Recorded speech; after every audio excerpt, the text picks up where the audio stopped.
Assalamualaikum warahmatullahi wabarakatuh. Salam Om Swastiastu, Namo Buddhaya, salam kebajikan untuk kita semuanya. Yang saya hormati Ibu Yusofi Yunida Putri selaku dosen pengampu mata kuliah Akuntansi Keuangan Lanjutan 1 kelas F.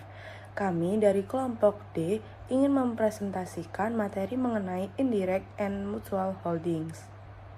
Sebelumnya, izinkan kami untuk memperkenalkan diri terlebih dahulu.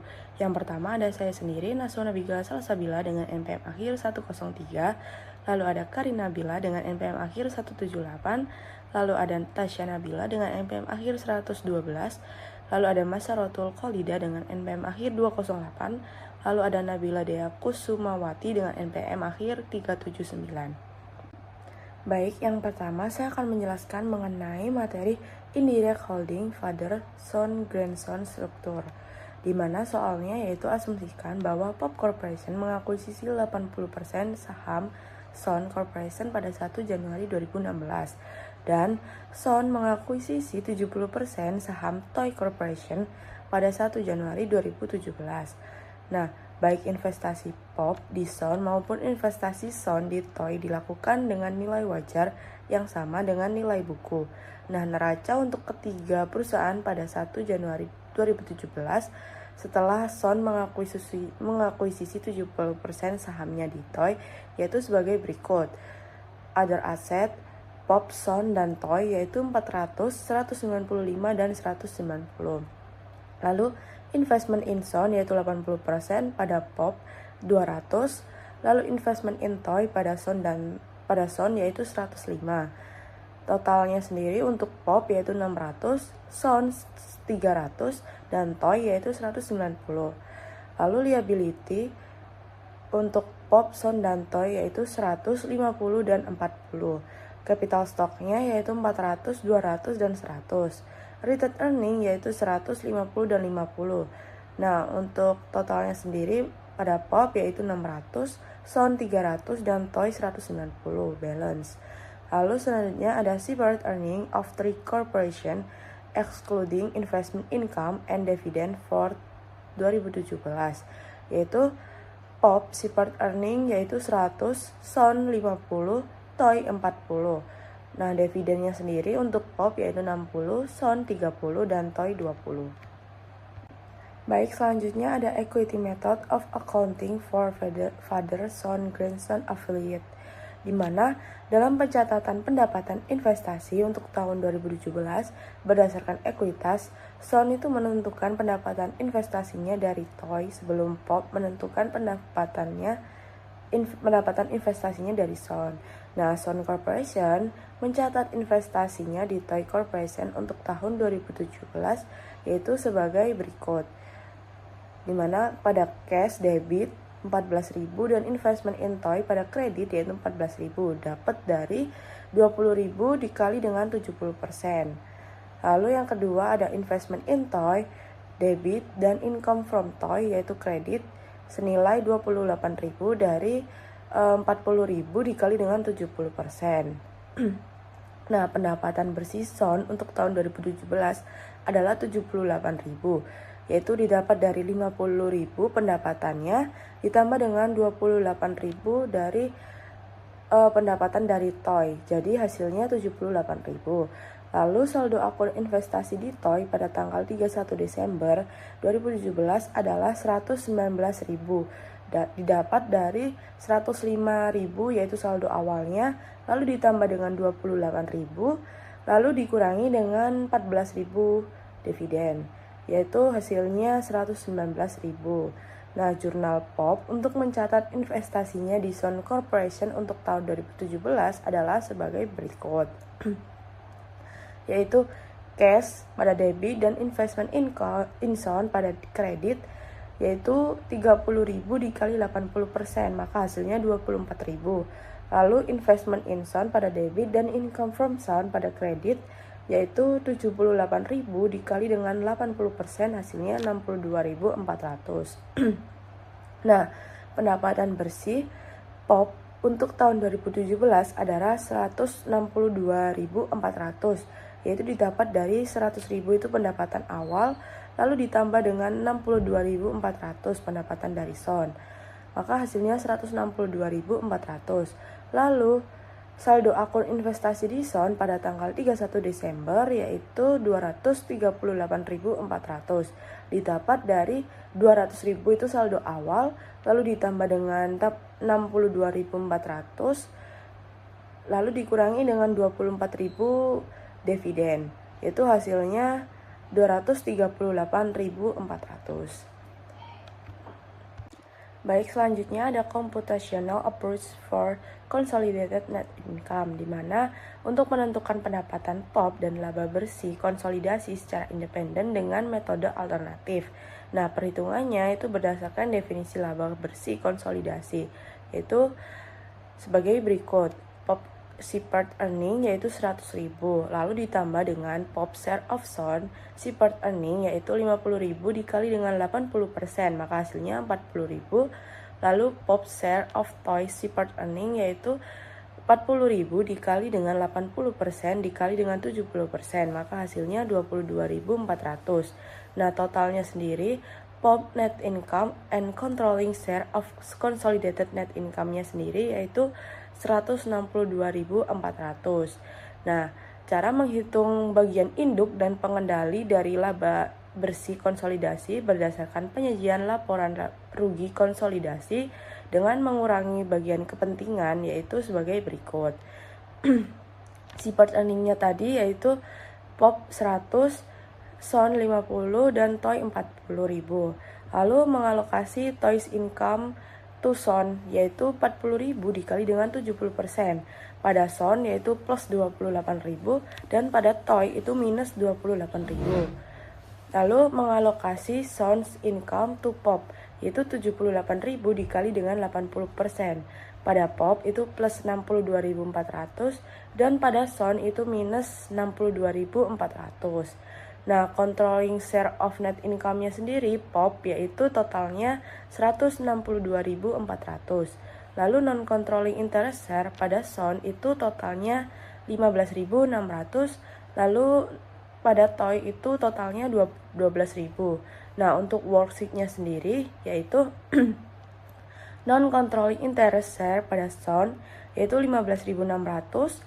Non-controlling interest share pada Toy itu 12.000, lalu dividennya sendiri yaitu 12.000, non-controlling interest Son yaitu 9.600, lalu non-controlling interest Toy yaitu 6.000. Lalu selanjutnya adalah indirect holdings connecting affiliate structure.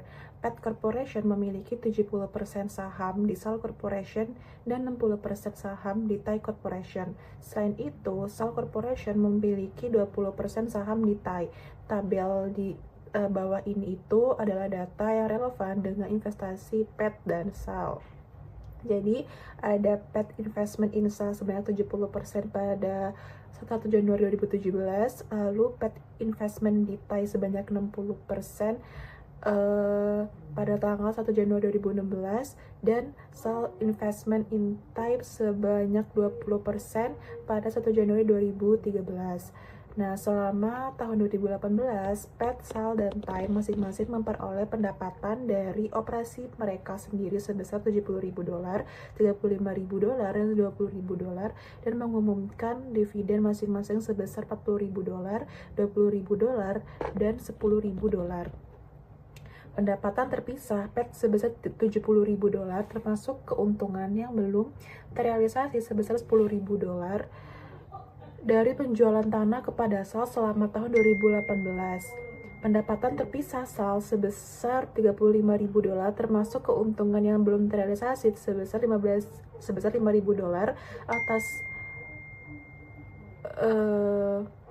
atas barang persediaan yang dijual kepada PET seharga $15.000 selama tahun 2018 yang masih tersisa dalam persediaan PET dan pada tanggal 31 Desember 2018.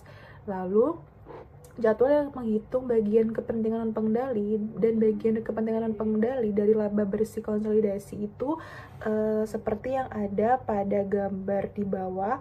Itu ada punya PET, SAL, dan Thai. Selanjutnya adalah equity method of accounting for connecting affiliates. Sebelum mengalokasikan pendapatan terpisah SAL ke TAI ke PET, kita menghilangkan setiap keuntungan yang belum terrealisasi yang termasuk dalam pendapatan. Nah, dari gambar sebelumnya tadi itu menunjukkan alokasi pendapatan TAI sebesar 20% untuk SAL dan 60% untuk PET. Alokasi ini harus mendahului alokasi pendapatan SAL ke PET karena pendapatan SAL mencakup pendapatan investasi sebesar 4.000 dari TAI. Dalam mencatat investasinya di TAI untuk tahun 2018, SAL membuat entry sebagai berikut. Jadi ada jurnal, yaitu cash pada investment in TAI sebesar 2.000 itu untuk mencatat dividen, pendapatan dividen dari TAI dari $10.000 dikali dengan 20%. Lalu jurnal kedua ada investment in TAI pada income from TAI sebesar 4.000 untuk mencatat pendapatan dari income dari TAI. Nah, itu tuh dari 20.000 dikali dengan 20%.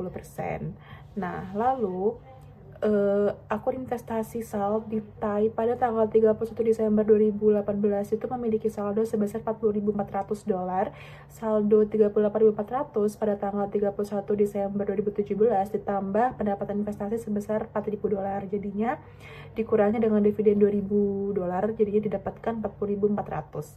Nah, selanjutnya pendapatan SAL dan TAI sebesar $5.000 itu tidak mengurangi laba yang belum terrealisasi atas barang persediaan yang dijual ke PET karena TAI bukan pihak dalam penjualan antar perusahaan. Pendapatan bersih SAL sebesar $39.000 mencakup laba yang belum terrealisasi sebesar $5.000 yang dieliminasi ketika mengalokasikan pendapatan terrealisasi SAL kepada PET dan pemegang saham dan pengendali SAL.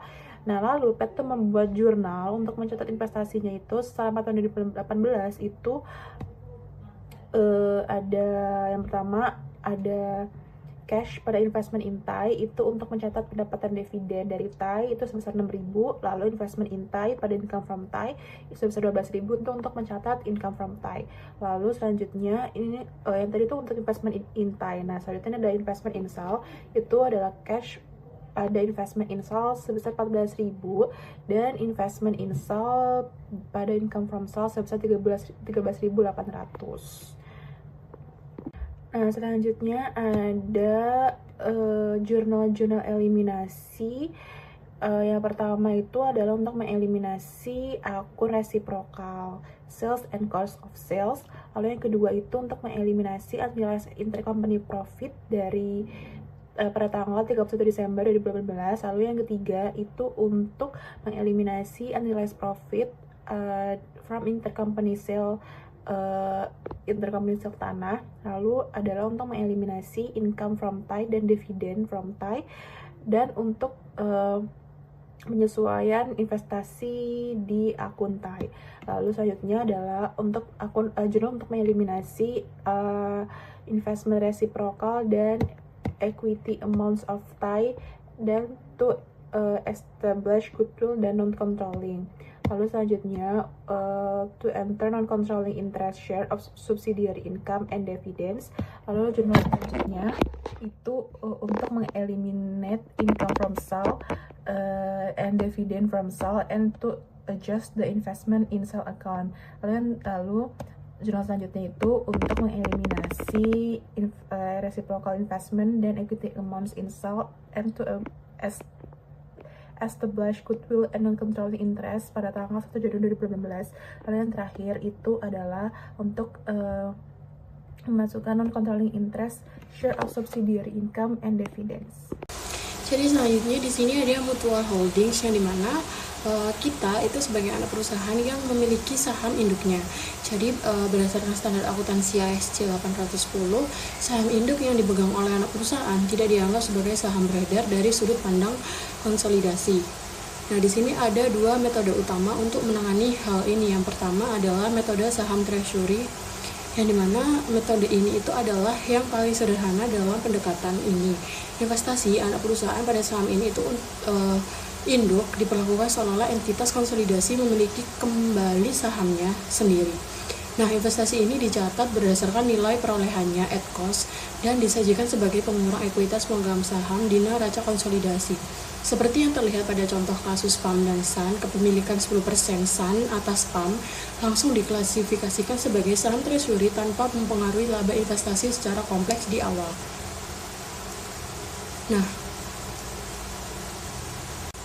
jadi di sini ada contoh kasus pada gambar yang pertama, yaitu menyajikan consolidation work papers untuk tahun pertama akuisisi per 31 Desember 2016. Nah, kertas kerja ini menggunakan treasury stock approach atau pendekatan saham treasury untuk menyelesaikan hubungan kepemilikan timbal balik atau mutual holdings. Nah, di antara PAM dan Sun Corporation. Nah, ada 3 bagian utama yang dilaporkan di sini, yaitu laporan laba rugi, laporan saldo laba, dan neraca. Nah, kita perhatikan dari penyesuaian dan eliminasi penting yang terjadi di dalamnya. Jadi yang pertama ada bagian laporan laba rugi. Di sini kita melihat sales penjualan gabungan yang dimana menghasilkan $400.000. Nah, ini tuh dapat dari $240.000 dari PAM dan $160.000 dari SAN. Yang perlu diperhatikan adalah akun investment income sebesar $54.000 yang dicatat oleh PAM. Nah, angka ini berasal dari 90% bagian PAM atas laba bersih SAN, yaitu $60.000. Nah, pada kolom adjustment and elimination, akun ini dieliminasi penuh di sisi debit jurnal eliminasi A. Nah, kenapa? Karena dari sudut pandang konsolidasi, pendapatan dari anak perusahaan tidak boleh dihitung ganda. Nah, di bagian bawah muncul akun non-controlling interest share, bagian kepentingan pengendali sebesar $6.000 yang merupakan hak 10% pemegang saham minoritas atas laba SAN. Jadi sehingga ditemukan controlling share of net income atau laba bersih konsolidasi bagi pengendali sebesar $154.000. Nah, yang kedua yaitu bagian laporan saldo laba, yaitu retained earnings statement, yang dimana saldo awal milik SAN itu sebesar $200.000 dieliminasi sepenuhnya di sisi debit.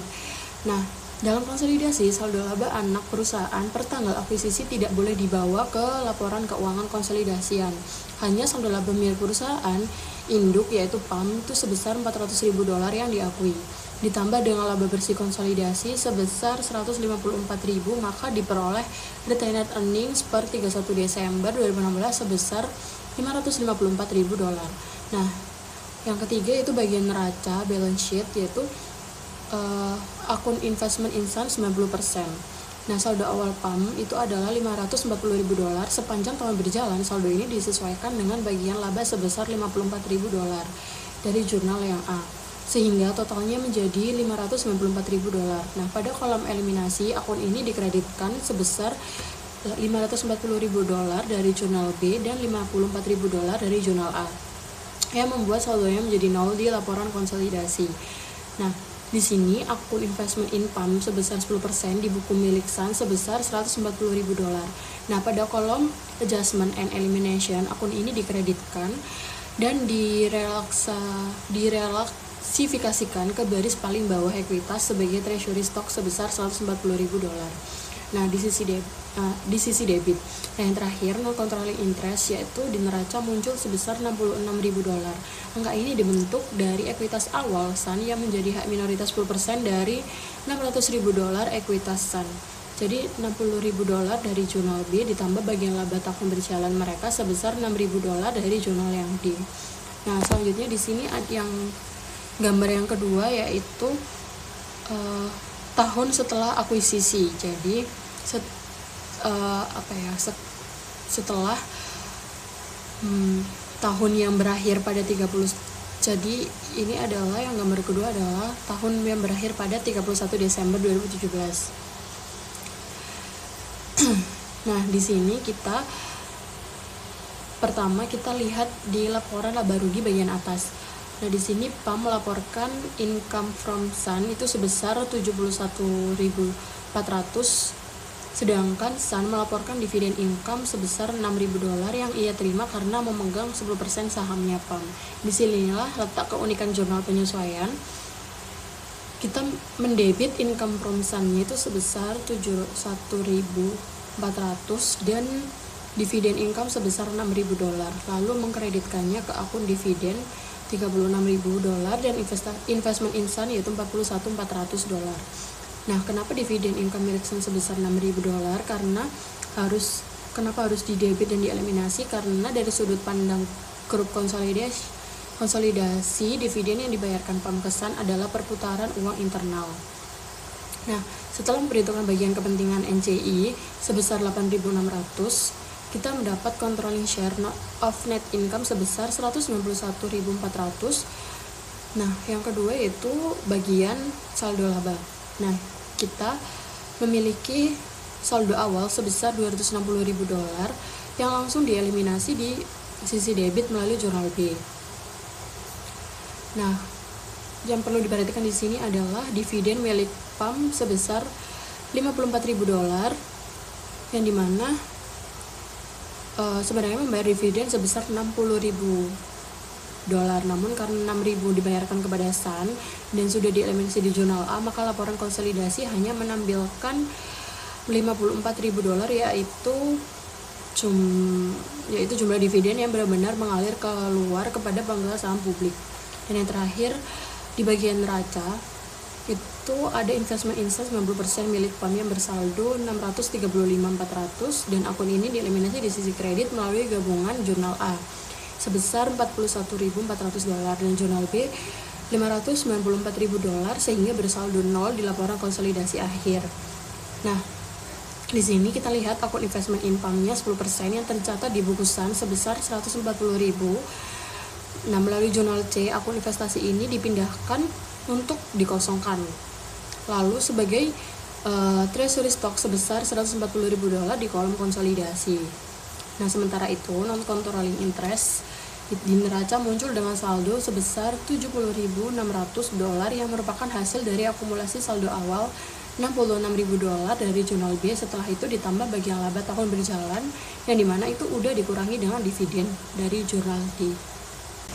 Nah, selanjutnya di sini ada metode yang kedua, yaitu metode konvensional dan alokasi laba mutu.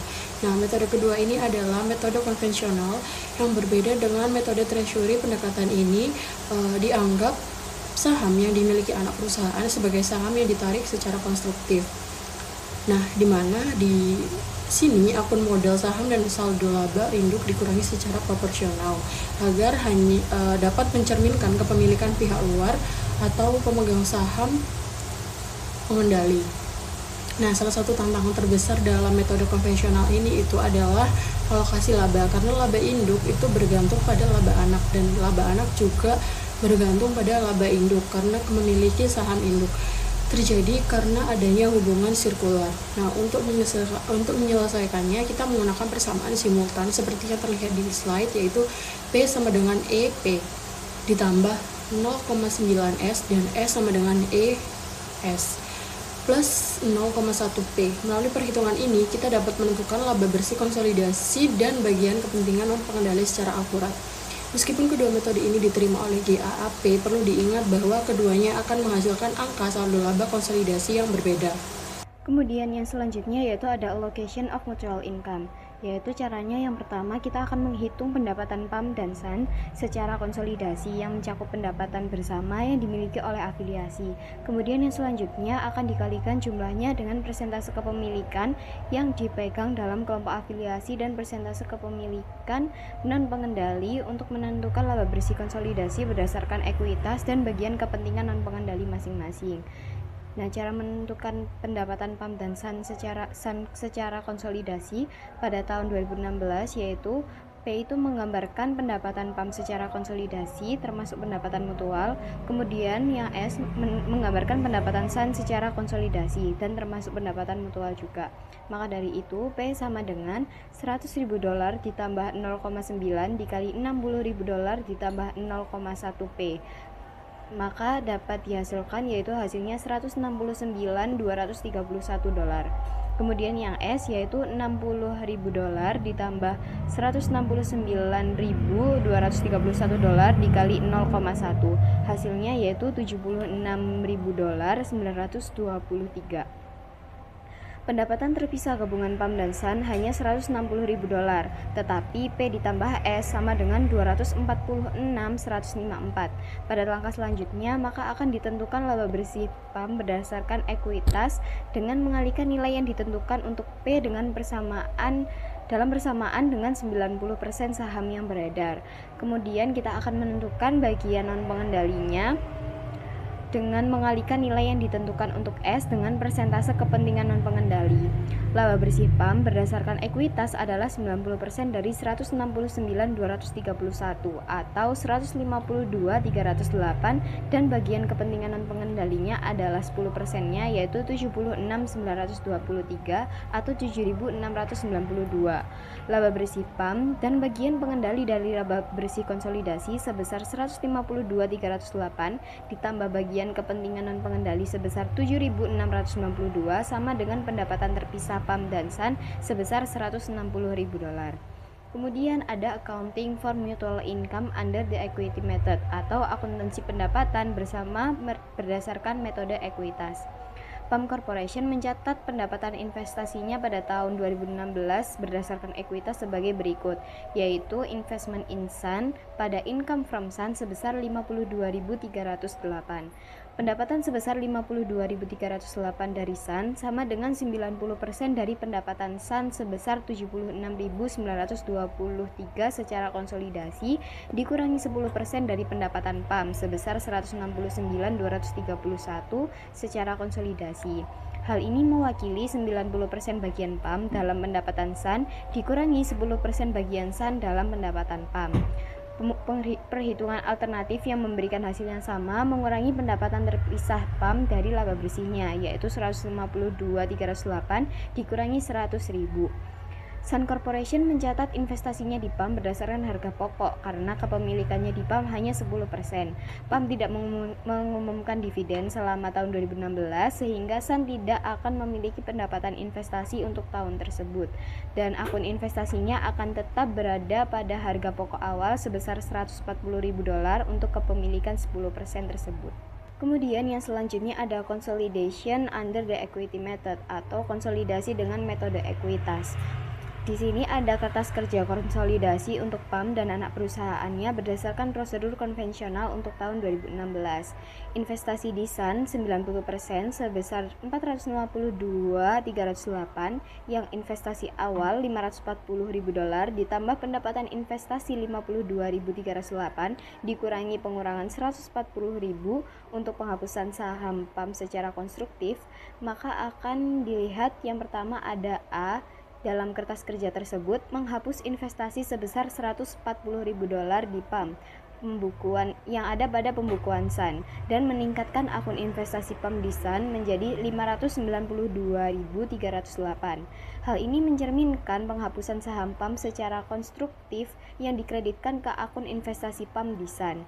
Kemudian yang B yaitu menghapuskan pendapatan investasi sebesar 52.308 dan mengurangi akun investasi menjadi nilai pokok sebesar $540.000 pada tanggal 5 Januari 2016.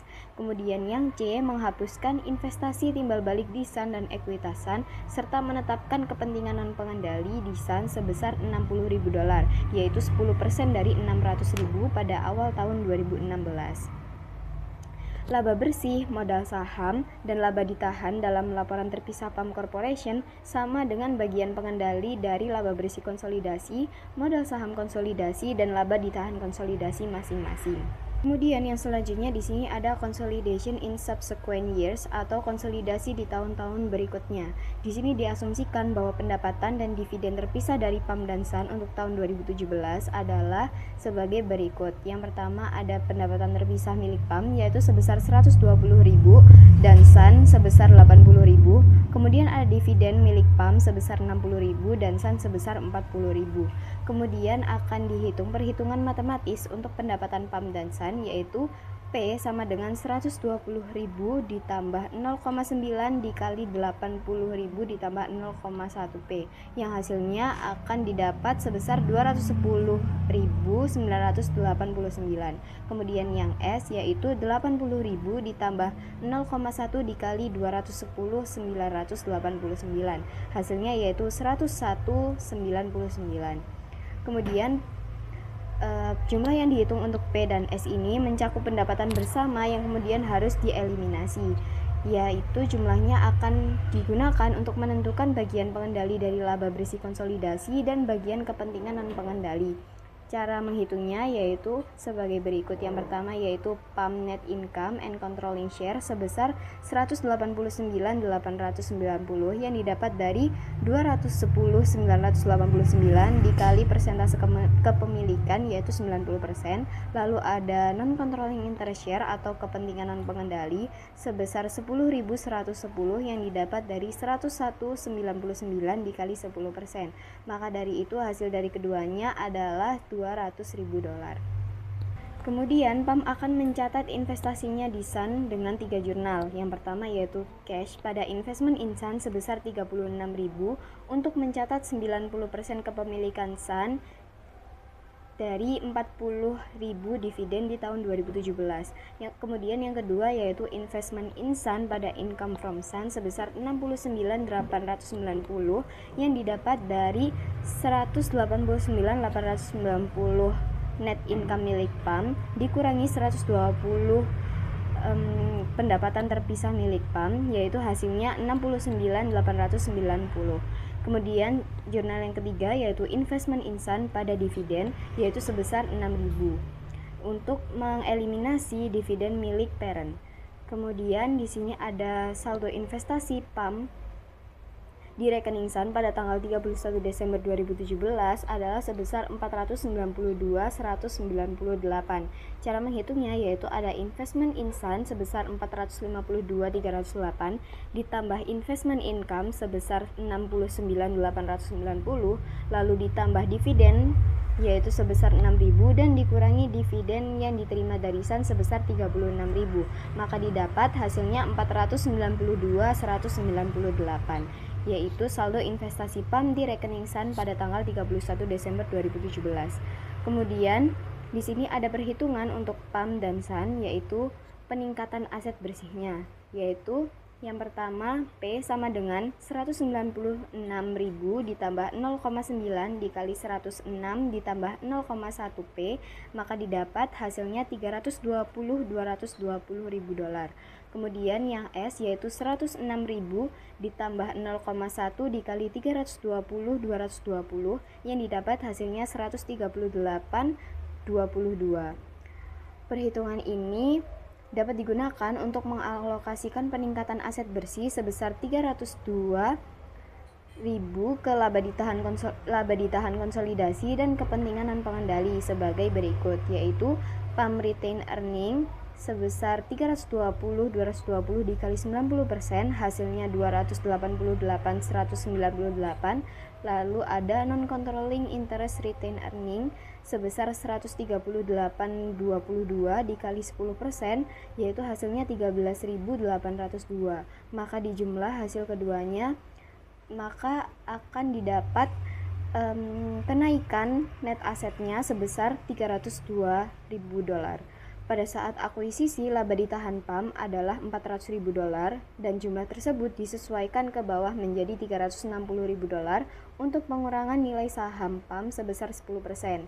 Kemudian dihitung jumlah laba ditahan konsolidasi yang benar pada tanggal 31 Desember 2017 yaitu 360 ditambah 288.198 atau 648.198. Perhitungan ini memberikan pengecekan yang mudah terhadap laba ditahan sebesar 648.198. Kemudian ada kepentingan non pengendali di Sun Corporation pada tanggal 1 Januari 2016 adalah $60.000 yaitu didapat dari 600.000 ekuitas dikali 10% kepemilikan milik kepentingan non pengendali atau non controlling interest. Kemudian yaitu hasilnya 60.000 lalu kita tambah dengan 13.802 atau hasilnya 73.802. Perhitungan ini mengkonfirmasi kepentingan pengendali atau non-controlling interest share yaitu sebesar 73.802. Subsidiary stock multi-held atau konsep dasar subsidiary. Nah, di sini secara sederhana mutual held stock itu terjadi ketika perusahaan-perusahaan di dalam suatu grup afiliasi saling memiliki saham satu sama lain. Jadi pada diagram awal di sini ada data yaitu PAL atau parent memiliki 80 saham SET. SET juga memiliki saham 70% dari saham TON. Lalu TON memiliki kembali 10% saham SET. Nah, di sini ada akuisisi PAL, SET, dan TON adalah sebagai berikut. Yang pertama, PAL memperoleh 80% kepemilikan di SET Corporation pada tanggal 2 Januari 2016 seharga $260.000 ketika ekuitas pemegang saham SET terdiri dari modal saham sebesar $200.000 dan laba ditahan sebesar $100.000 dengan adanya total goodwill tersirat sebesar $25.000. Lalu, yang kedua, SET memperoleh 70% kepemilikan TON Corporation seharga $112.000 pada tanggal 3 Januari 2017 ketika ekuitas pemegang saham TON terdiri dari $100.000 saham modal, $100.000 saham modal, dan $50.000 laba ditahan. Nah, total goodwill tersiratnya sebesar $10.000. Yang ketiga, ada TON memperoleh kepemilikan saham sebesar 10% di SET seharga $40.000 pada tanggal 31 Desember 2017 ketika ekuitas pemegang saham SET terdiri dari modal saham sebesar $200.000 dan laba ditahan sebesar $200.000 tanpa adanya goodwill. Selanjutnya, akuntansi sebelum terjadinya hubungan kepemilikan bersama dan neraca saldo setelah penutupan untuk PAL, SET, dan TON pada 31 Desember 2017. Di sini akunnya ada cash, PAL itu sebesar 64.000 dan SET 42, TON-nya di 20.000. Lalu ada aset lancar, other current asset, di sini PAL-nya 200, SET-nya 85, TON-nya di 80. Lalu ada plant and equipment atau pabrik dan peralatan, di sini PAL-nya 500, SET-nya 240, TON-nya 110. Selanjutnya ada investasi pada SET di 80%, PAL 340, SET-nya 200, SET-nya tidak ada, TON-nya tidak ada. Lalu di investment in TON 70%, nilai P tidak ada, SET-nya di 133.000, TON-nya nggak ada. Lalu investment in SET 10%, PAL tidak ada, SET tidak ada, TON-nya di 40.000. Jadi total PAL ini menghasilkan di total aset PAL ini menghasilkan di $1.104. Lalu total SET di $500 dan total TON di $250. Lalu masuk ke liabilitas. Di sini PAL nilainya di 200, SET di 100, TON di 70. Lalu ada capital stock atau modal saham 500, SET-nya 200, TON-nya di 100. Lalu ada saldo laba atau retaining earnings. Di sini PAL-nya 404, SET-nya 200, TON-nya 80. Maka total liabilitas serta ekuitasnya PAL menghasilkan 1.104, SET-nya 500, dan TON-nya 250. Dan ini sudah balance ya antara aset dan liabilitas. Lalu masuk ke saldo dalam rekening investasi PAL di SET pada tanggal 31 Desember 2017 340. Di sini terdapat saldo dalam rekening investasi PAL. Pertama ada cost sebesar atau harga perolehan di 2 Januari 2016 sebesar $260.000 ditambahkan 80% dari laba bersih SET 2016 sebesar $32 dari dividen lalu ditambahkan 80% dari laba bersih set tahun 2017 setelah dikurangi dividen, menghasilkan $48.000. Maka saldo akun investasi akhir yaitu saldo akhir ditambah harga beli tambah laba dikurangi dividen. Jadi 260 ditambah 32 ditambah 30 260 ditambah 32 ditambah 48 menghasilkan $340.000. Selanjutnya yang kedua ada menghitung investasi set besar 133 di tahun pada tanggal 31 Desember 2017. Yang pertama ada harga perolehan 3 Januari 2017. Di sini ada $112. Lalu tambahkan 70% dari laba bersih tahun 2017 setelah dikurangi dividen, yaitu sebesar $21.000. Maka saldo akun investasi per 31 2017 yaitu 112 ditambah 21 menghasilkan $133.000. Selanjutnya di sini ada perhitungan saldo rekening investasi pada tanggal 31 Desember 2018. Dan di sini PAL dan SET itu menggunakan metode equity atau equity method, sedangkan TON itu menggunakan metode cost. Nah, yang pertama ini ada investment balance Desember 31 Desember 2017. Di sini nilai PAL di $340.000, setnya di $133.000 dan TON-nya $40.000. Lalu ada nilai investment income. Nah, paling ini kan tadi kan mendapatkan senilai $84.946.000 dikalikan kepemilikannya di 80% menghasilkan di $67.957.000. Lalu setnya menghasilkan $48.495.000 dikali 70% kepemilikannya menghasilkan di $33.946.000. Lalu ada dividen received yang di sini PAL-nya itu 30.000 dikali 80% menghasilkan $24.000 dan setnya di 20.000 dikali 70% menghasilkan $14.000. Lalu totalkan semua di investment balance Desember 31 Desember 2018. Nilai PAL-nya ini investment balance-nya ditambah investment income dikurangi dividen menghasilkan di $383.957.000. Setnya juga tetap sama di 133.000 ditambah 33.946 dari dividen dari investment lalu dikurangi dividen $14.000 menghasilkan di $152.946.000. Totalnya tetap sama, tidak ada nilai investment dan dividen, jadi investment balance-nya tetap di nilai $40.000.